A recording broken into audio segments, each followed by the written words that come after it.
तीखा मटर पराठा बेचने वाली गरीब माँ बेटी। बाप रे, ठंड का मौसम हो गया है, अब जल्दी से लिपाई सूख जाए वरना दोबारा बारिश हो गई तो सब बेकार हो जाएगा। अरे बहू, तू ये क्या करने बैठ गई? खाना बना दिया तूने? रोटी और आलू की सब्जी बना दी? माँ जी, आपको तो पता है घर के हालात कैसे हैं। आलू थोड़े से थे जो मैंने कल के लिए छोड़ दिए, और आलू की सब्जी से रोटी ज्यादा खाई जाती है, इसीलिए मैंने रोटी भी नहीं बनाई और दाल चावल लेकर खिचड़ी बना दी है। क्या मम्मी, आपने खिचड़ी बना दी? आपको पता है ना मैं खिचड़ी नहीं खाती, फिर आपने क्यों बनाई? और ये पतली वाली खिचड़ी बनाई होगी आपने। स्कूल में कभी तो कुछ अच्छा खाना दे दिया करो आप। पीहू, तू कैसी बात बोल रही है? अच्छा खाना क्या होता है? घर में जो बनेगा वही तुझे स्कूल के लिए दूंगी ना। चुपचाप खिचड़ी खाओ और वही टिफिन में ले जाओ। रोहन, तू ही बोल, मम्मी को तो मेरी बात तो समझ नहीं आएगी, तू ही अपनी भाषा में समझा। आज मैं भगवान लगता हूँ क्या? ठंड बढ़ गई है। दीदी मैं क्या बोलूँ, आप ही मम्मी को बोलो। अरे मैं क्या बोलूं, तू समझाना। कैसे हम स्कूल में कभी सूखी रोटी, कभी चावल, कभी खिचड़ी, यही सब तो ले जाते हैं। माँ मेरी सहेली कभी आलू के पराठे, प्याज के पराठे, पनीर के पराठे लेकर आती है। उसका टिफिन खोलते ही वही अच्छी अच्छी चीज खाने का मन करता है। और कल तो माँ वो मटर के पराठे लाई थी। हाँ मम्मी, दीदी की सहेली का भाई मेरी क्लास में है, वो भी पराठे, प्याज के पराठे, मटर के पराठे लेकर आता है। सर्दी के मौसम में मटर आ गई, आप मटर के पराठे बना दो। हाँ माँ, प्लीज बना दो, हमारा भी स्कूल में मटर के पराठे खाने का मन करता। अगर टिफिन में नहीं देना हो तो यहाँ तो खिला दो। ठीक है, मैं बना दूंगी, लेकिन आज तो तुम्हें खिचड़ी ही ले जाना पड़ेगा। मैं खाना बना चुकी हूँ, घर में पैसे आए नहीं है। पता है ना, पापा का टेस्ट भी कराना है, कितने दिन से वो खांस रहे हैं। दवाई आनी है, पैसों के चक्कर में ली ही नहीं है बस दवाई। इतने में बारिश की बौछार पड़ने लगती है। अरे मोरी मैया, सुबह सुबह फिर बारिश हो गई। अब और ठंड पड़ेगी, और ये लिपाई कब सूखेगी? अच्छू,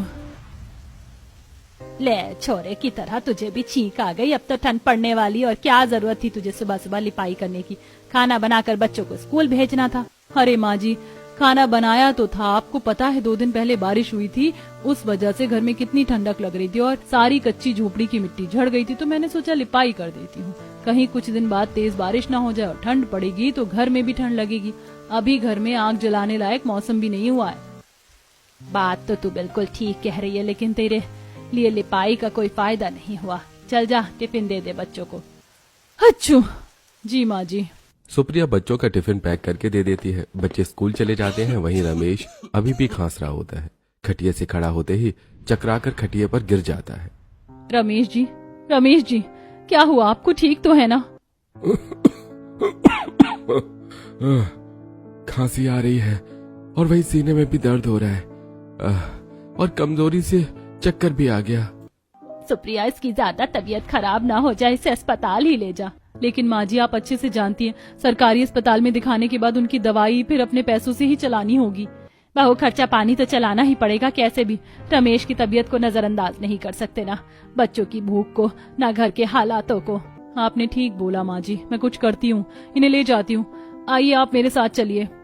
सुप्रिया अपने पति को सरकारी अस्पताल ले जाती है, जहां घंटे लाइन में लगने के बाद उसका टेस्ट किया जाता है और दवाई मिल जाती है। दोनों के घर लौटने पर मालती, क्या हुआ बहू, तुम दोनों परेशान लग रहे हो, क्या बात है? परेशानी तो होगी ही माँ जी। रिपोर्ट में इन्हें टीबी की बीमारी बताई है, इसीलिए खास खास कर ये इतना परेशान हो रहे हैं और सीने में भी दर्द हो रहा है। उनके आने जाने पर भी रोक लगाई है, जिससे कि बाकी लोग ना बीमार पड़े। अब इन्हें मास्क में रहना पड़ेगा। हाँ माँ, मुझे नहीं पता था कि मुझे इतनी गंभीर बीमारी हो जाएगी। मुझे ठीक होना ही पड़ेगा अपने बच्चों के लिए। ये तो वही बीमारी है जिसमें इंसान ज्यादा समय से लंबी बीमारी में रहता है। तो माँ जी, अपने मुंह से वो बात मत निकालिए, मैं इन्हें कुछ नहीं होने दूंगी। हाँ बहू, तू चिंता मत कर, कुछ भी नहीं होगा रमेश को। अच्छा, मैं काम पर जा रहा हूँ। वैसे भी आधा दिन बर्बाद हो चुका है, बच्चे भी स्कूल से आ रहे होंगे। बच्चों को कुछ मत कहना। जी ठीक है। ये बोलकर रमेश जूते की फैक्ट्री में चला जाता है, जहाँ जाते ही उसका मालिक उसे डांटता है। अरे रमेश, ये क्या टाइम है फैक्ट्री आने का? तुम्हें पता नहीं है सुबह 10 बजे से आया जाता है और अब 1:30 बज रहे हैं। कहाँ थे इतनी देर तक? और ये मुंह पर मास्क लगा रखा है। वो साहब, तबीयत ठीक नहीं थी तो दवाई लेने हॉस्पिटल गया था, इसलिए देरी हो गई। कल से टाइम पर आऊंगा। टाइम पर आने लग जा रमेश, तेरे आज के आधे दिन की पगार भी काट दूंगा और जो तू एडवांस ले गया है वो भी काटना है, इसलिए काम कर। जी मालिक। रमेश खांसते खांसते जूते में बनाने लगता है। करीब 3-4 घंटे तक ज्यादा खांसी से काम छोड़कर बैठ जाता है और लंबी लंबी सांस लेता है। बाप रे बहुत खांसी आ रही है, सीने में ज्यादा दर्द हो रहा है, काम करने की तो हिम्मत ही नहीं हो रही है। ऐसे कैसे काम चलेगा? अरे तेरी इतनी खराब तबीयत है, क्या दिक्कत हो गई है भाई, बता। कुछ नहीं साहब, कुछ नहीं, बस थोड़े ठंडे मौसम की वजह से सर्दी जुकाम हो गया है। झूठ मत बोल, सच सच बोल। तेरी शक्ल का रंग भी उड़ा हुआ है, बता तुझे क्या हुआ है। जिस तरह से तू खांस रहा है, तुझे टीबी की बीमारी तो नहीं है? अरे नहीं साहब जी, ऐसा कुछ भी नहीं है। इतने में दूसरा लड़का इसकी बीमारी के बारे में बता देता है, जिस वजह से जोगिंदर को बहुत गुस्सा आता है। हे भगवान, तुझे टीबी की बीमारी है और तू यहाँ पर आ गया। ऐसे में तो किसी से मिलते भी नहीं है। अगर तूने दूसरों को संक्रमित कर दिया तो या मुझे ही, बस चला जा यहाँ से, दूर हट। अब तुझे इस नौकरी पर आने की कोई जरूरत नहीं है। बीमार है, घर में पड़ा रहे। नहीं साहब, ऐसा नहीं है, ऐसा मत करो। मुझे अपना घर चलाना है, मुझे नौकरी से मत निकालो, मुझे पैसों की सख्त जरूरत है। हाँ, तो तेरी जरूरत के चक्कर में मैं बाकी लोगों को बीमार नहीं कर सकता ना, और ना ही खुद ही बीमार हो सकता हूँ। वैसे भी तेरी तबीयत ठीक नहीं है, तू काम नहीं कर पाएगा। मैं तेरे हिसाब कर देता हूँ अभी के अभी। ये बोलकर जोगिंदर नमस्कार सारे हिसाब किताब करके उसे हाथ में 800 रुपए देता है। ये ले और जा यहाँ से। साहब, इतने कम पैसे, इतने में तो घर का खर्चा नहीं चल पाएगा। अरे ये तेरी दिक्कत है, मेरी नहीं। तूने मेरे से 5,000 रुपए एडवांस लिए थे, वो 5,000 काटने के बाद और तेरे आज का पैसा कट ही नहीं रहा है। मैं दिन के काम करने के तेरे 800 रुपए हैं। अब जा यहाँ से, दोबारा मत आना। और तुम्हारी वजह से कोई बीमार हुआ ना यहाँ पर तो मैं तुम्हें छोड़ूंगा नहीं। अब जाओ यहाँ से, मुझे इस पर कोई बहस नहीं करनी। रोता हुआ रमेश घर वापस जाता है, यही सोच कर कि अब उसके घर का खर्चा कैसे चलेगा। पापा आ गए, पापा आ गए, पापा आज आप 5 बजे आ गए। रोज तो 8 बजे आते हो। पापा 10 रुपए दो ना, दुकान से चीज लानी है। बेटा थोड़ा दूर रहो, मेरी तबीयत खराब है। डॉक्टर ने मुझे थोड़ा दूर रहने को कहा है, वरना मेरा खांसी जुकाम तुम लोगों को भी लग जाएगा। अरे पापा, हम दूर खड़े हो गए, ये लो पैसे दो। नहीं बेटा, मेरे पास पैसे नहीं है। वैसे भी बाहर की चीज नहीं खानी चाहिए। नहीं पापा, आपको मैं पैसे देने ही होंगे। जब देखो आप और मम्मी हमें कभी भी पैसे नहीं देते, बस ऐसे ही बोलते हैं पैसे नहीं है, पैसे नहीं है। हमारे स्कूल के 2 हफ्ते में 2-3 बार मैगी खा रहे थे, लेकिन हमने 2 महीने से खाया ही नहीं है। ये सुनकर सुप्रिया हाथ उठाती है, तब दादी हाथ पकड़ लेती है। पागल है क्या बहू, पीहू पर हाथ उठा रही है। अरे माँ जी, आप देख नहीं रही है अपने पिता से कैसी बातें कर रहे हैं ये लोग, जैसे कि इनको कुछ खाने पीने के लिए नहीं दे रहे, भूखे मर रहे हैं। हाँ मानती हूँ घर में ऐसी स्थिति है, लेकिन इनके पापा उनके लिए ही तो कमाते हैं ना, और ये बाहर वालों को देखकर मुकाबला करते हैं। अभी के अभी तुम दोनों यहाँ से जाओ, सुनाई नहीं दे रहा, वरना मुझसे बुरा कोई नहीं होगा। और आंगन में किताब खोलकर पढ़ने लगो। ठीक है माँ, हम बाहर जा रहे हैं। दोनों बच्चे डर के मारे आंगन में स्कूल का काम करने लगते हैं। वहीं मालती बहू को समझाती है। रहने दीजिए माँ जी, मुझे कुछ मत समझाइए। पीहू इतनी छोटी बच्ची नहीं है जो उनसे इस तरीके से बात करे। और आप आज काम से जल्दी कैसे आ गए? यही बात मैं तुम्हें बताना चाहता हूँ। काट कर 800 रुपए देकर सेठ जी ने मुझे काम से निकाल दिया है। उन्हें मेरी बीमारी के बारे में पता चल गया, और ठीक ही था, मैं अपनी वजह से बाकी कारीगरों को तो नहीं बीमार कर सकता ना। और उन्होंने पिछले महीने का एडवांस काट लिया, तो यही है। अब मुझे समझ नहीं आ रहा हमारे घर का खर्चा इतने पैसों में कैसे चलेगा, और शरीर ऐसा भी नहीं है कि मैं कहीं नौकरी कर पाऊं। आप चिंता मत कीजिए, मैं कुछ ना कुछ सोचती हूँ, वरना कोई काम तो ढूंढ ही लूंगी। आप घर पर आराम कीजिए, ये तो होना ही था। सुप्रिया, तुम्हें बच्चों को ऐसे डांटना नहीं चाहिए था। बच्चे मासूम हैं, बाहर जो देखते हैं उन्हें कहाँ समझ है कि घर में क्या चल रहा है। हो सके तो इनमें से बच्चों को 10 रुपए की चीज दिला देना। जी ठीक है रमेश बेटा, तू चिंता मत कर, तू ठीक हो जाएगा। ये ले पानी पी। हाँ माँ, लेकिन फिर भी होगी ही होगी। आप आराम करो, मैं खाना लाती हूँ। सुप्रिया दाल चावल चूल्हे पर गर्म करते हुए सोच में डूब जाती है। इनकी नौकरी छूट गई और पैसे सिर्फ 800 रुपए हैं। ये तो 1 हफ्ता भी मुश्किल से चले। रोज का दूध लाना, और घर में राशन भी नहीं था। अगर 800 रुपए का राशन भी ले आई तो बाकी टाइम हम क्या करेंगे? मैंने इन्हें कह दिया कि चिंता मत करो, काम करूंगी, लेकिन मुझे तो इतनी पढ़ाई लिखाई आती नहीं है जो काम मिले। टेंशन में सुप्रिया दाल चावल थाली में करती है कि गरम दाल के पतीले को पकड़कर अपना हाथ जला लेती है। आउच! अरे बहू क्या करती है, आराम से कर। और वो वीर बाजार लग रहा है, ला मुझे पैसे दे दे, मैं बाजार से सब्जी लाती हूँ। नहीं माँ जी, अब रहने दीजिए, मैं ले आऊंगी। वैसे भी सस्ती सब्जी छांट छांट कर लेनी है। हाँ तो तुझे क्या लगता है तेरी बुढ़िया सास ले नहीं पाएगी ये सब? मैं सस्ती सब्जी ले आऊंगी, तू यहीं पर रह। ठीक है माँ जी, 100 रुपए की 4-5 सब्जी आप ले आना। मालती बाजार जाकर सस्ती सब्जियां खरीदती है। ठंड की वजह से बाजार में महंगी सब्जियां भी थी, जैसे कि गोभी, आलू, मटर, पालक, साग इत्यादि। बाप रे, सब्जी कितनी महंगी है। पाव भर के टमाटर आए हैं, आलू ले लिया, सस्ते बैंगन भी है। मटर खाने का तो मेरा भी दिल कर रहा है। अरे वो मटर कितने की है बताना जरा। 180 रुपए किलो है मटर। बाप रे, बहुत महंगी है। सस्ती मटर चाहिए तो ये उठा लो, थोड़ी गली हुई है लेकिन आधी ठीक भी है। 30 रुपए की पाव मटर दे दूंगी, खराब मटर 100 रुपए किलो। बड़ी तेज, गली हुई मटर भी 100 रुपए किलो दे रही है, थोड़ा और सस्ता कर दो। तुम लोग कितने गरीब हो भाई, सर्दी के मौसम में तुम्हें सस्ती मटर 30 रुपए की पाव दे रही हूँ, वो भी अच्छा नहीं लग रहा है तो फिर आगे बढ़ो, क्योंकि आगे 200-200 रुपए किलो हरी मटर मिलेगी तुम्हें। 30 रुपए बचे हैं, ले ही लेती हूँ। अच्छा दे दो, बच्चे खुश भी हो जाएंगे, उन्हें मटर के पराठे चाहिए ना। तब मालती सब्जी लेकर घर पहुंच जाती है। मटर 30 रुपए पाव लेने पर बहू एतराज जताती है। माँ जी, मैंने आपको बोला था सस्ती सब्जी लेने को, आप 30 रुपए की तो मटर ही ले आई, वो भी आधी खराब है। पूरे बाजार में इससे ज्यादा सस्ती मटर कहीं नहीं मिल रही थी, और ये थोड़ी खराब थी इसीलिए उसने इसको दे दिया, वरना ये भी 50 रुपए का आधा किलो दे रही थी। मैं तो इसीलिए ले आई क्योंकि ठंड का मौसम आ गया, बच्चे भी मटर का पराठा मांग रहे थे, वो खाते तो खुश हो जाते। ठीक है माँ जी, मैं बना दूंगी, अभी साफ कर देती हूँ मटर, वरना कल सुबह तक तो और ना खराब हो जाए। बच्चों चलो तुम भी खाना खा लो। बच्चों को खाना देकर सुप्रिया हरी मटर छीलने लगती है, जिसमें सादी खराब मटर निकालती है और कुछ में कीड़े निकलते हैं। अरे बाप रे, इसमें कितने कीड़े। मम्मी आप इसका पराठा बनाकर खिलाओगे हमें? अरे वाह मम्मी, आपको हरी मटर ले आई। सॉरी, मैंने आपको और पापा को सुबह गुस्सा दिला दिया था। अब तो रोहन, हम भी हरी मटर का पराठा खाएंगे। दीदी, मटर में कितने कीड़े निकल रहे हैं, ये नहीं दिख रहा है क्या आपको? चुप कर नालायक, मैं तुम लोगों को कीड़ा का बनाकर खिलाऊंगी क्या? और 1-2 कीड़े ही आए, ज्यादातर मटर खराब निकली है। तुम लोगों को मटर का पराठा खाना था ना, शांत रहो अब। सुप्रिया सारी मटर साफ करके अलग कर देती है और उसका छिलका आंगन में दबा देती है। मम्मी आप तो चला दो मटर का छिलका आंगन में दबाकर, मटर की खेती करना चाहती हो तो। अरे पगली, आम की गुठली नहीं है कि गुठली दबा दो तो आम का पेड़ रुक जाएगा। ऐसा मटर के साथ नहीं है। मटर के छिलके से सिर्फ मिट्टी अच्छी होगी, इसका ये मतलब नहीं है कि मटर की खेती होगी। अब उसके लिए बीज की आवश्यकता होती है। अच्छा अच्छा। सुप्रिया भी आखिर में खाना खा लेती है और सब सो जाते हैं। ठंड में सभी चादर फटी ओढ़कर सोते हैं। अगली सुबह सुप्रिया बच्चों के लिए हरी मटर उबालकर उसमें अदरक मिर्ची डालकर मटर का पराठा और चाय बना देती है। वाह दीदी, आज तो हमारे घर में भी मटर का पराठा बन रहा है। मैं अभी स्कूल में रेवती को चिढ़ाऊंगी। ये लो बच्चों, तुम्हारा गर्मा गर्म मटर का पराठा।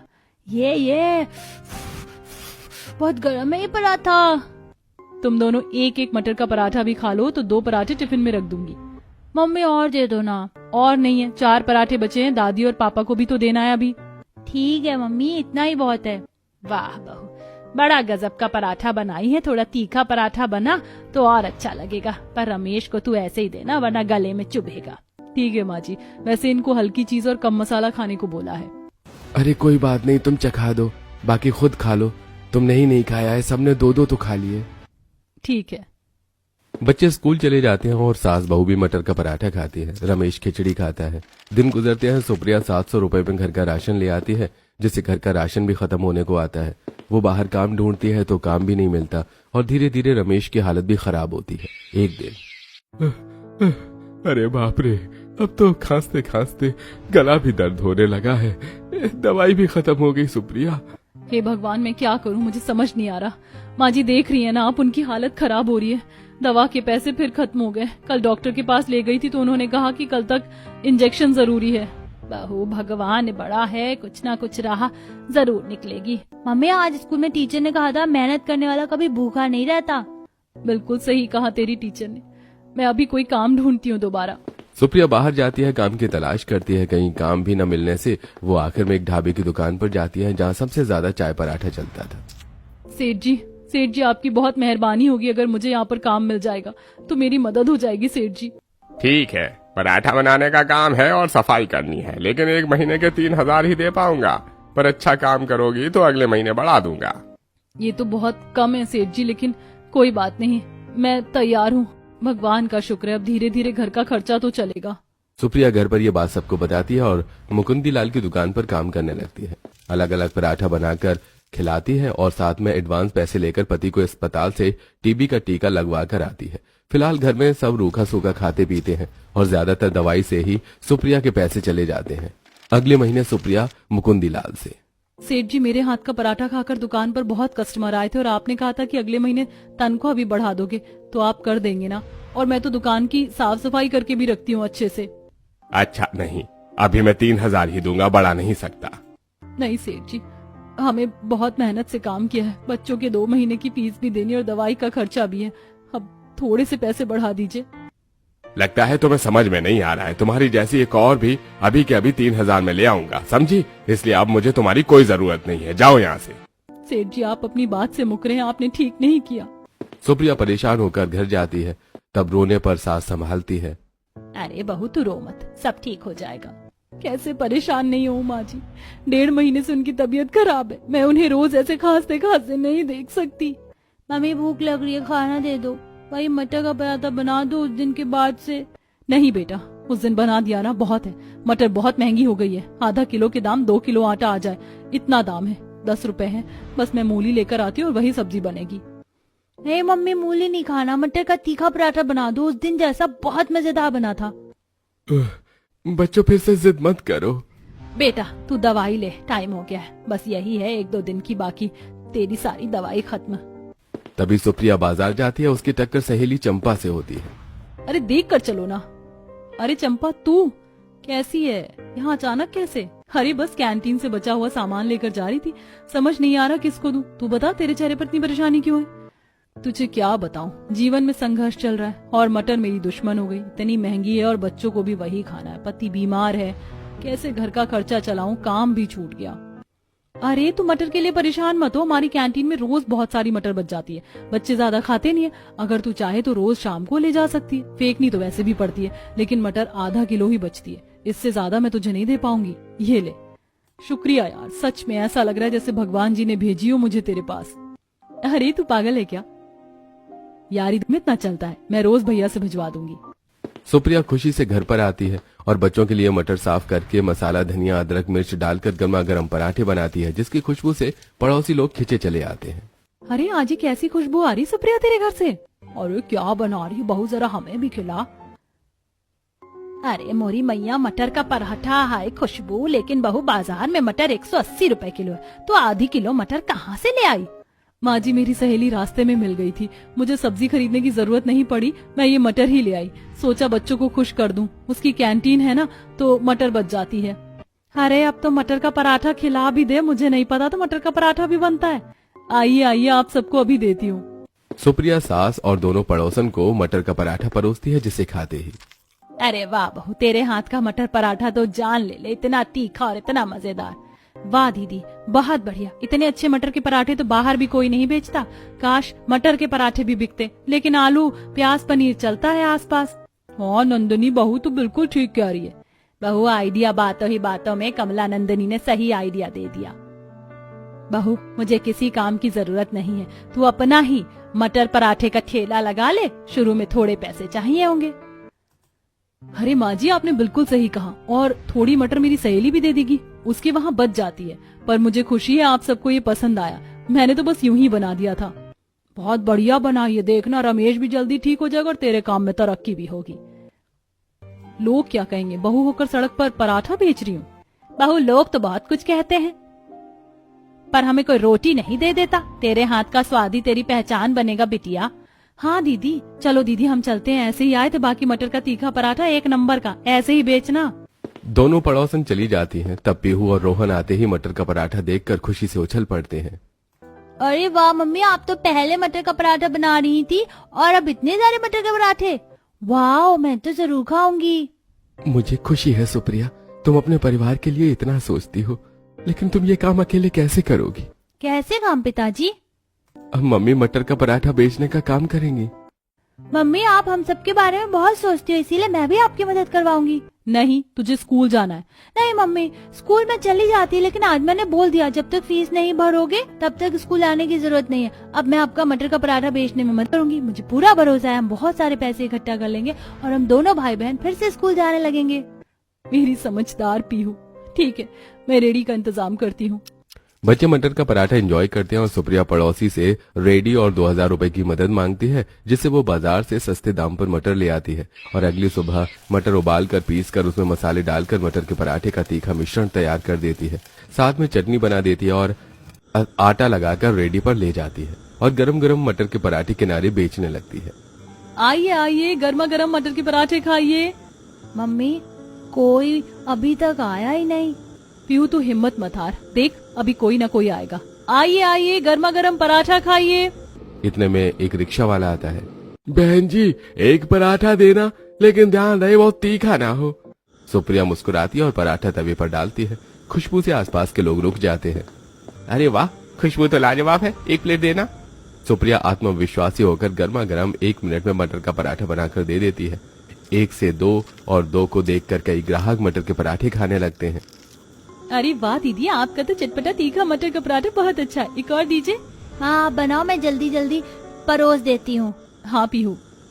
इस तरह दोनों माँ बेटी पहले दिन मिलजुल कर भीड़ को संभालती हैं और पीहू पैसे भी लेती है और माँ फटाफट पराठा पैक भी करती है। इस तरह पहले दिन उनकी बहुत अच्छी सेल होती है और धीरे धीरे माँ बेटी संघर्ष करके घर चलाने की कोशिश करती हैं। कुछ मटर सहेली से मिलने पर मदद हो जाती है। रमेश को दिन में इंजेक्शन लगवाने के बाद हल्की ठंड में खड़े होकर मटर का पराठा बेचती है। सुनिए, आपका तीखा मटर का पराठा बहुत अच्छा है, जरा आज मटर के पराठे पैक कर दीजिए। आहा, गर्मा गर्म और खा रही हूँ तो कानों से धुआं निकल रहा है। जी शुरू में लगता है ऐसे, पर तीखा लगने पर भी लोग मेरे ही मटर के पराठे को खाते हैं।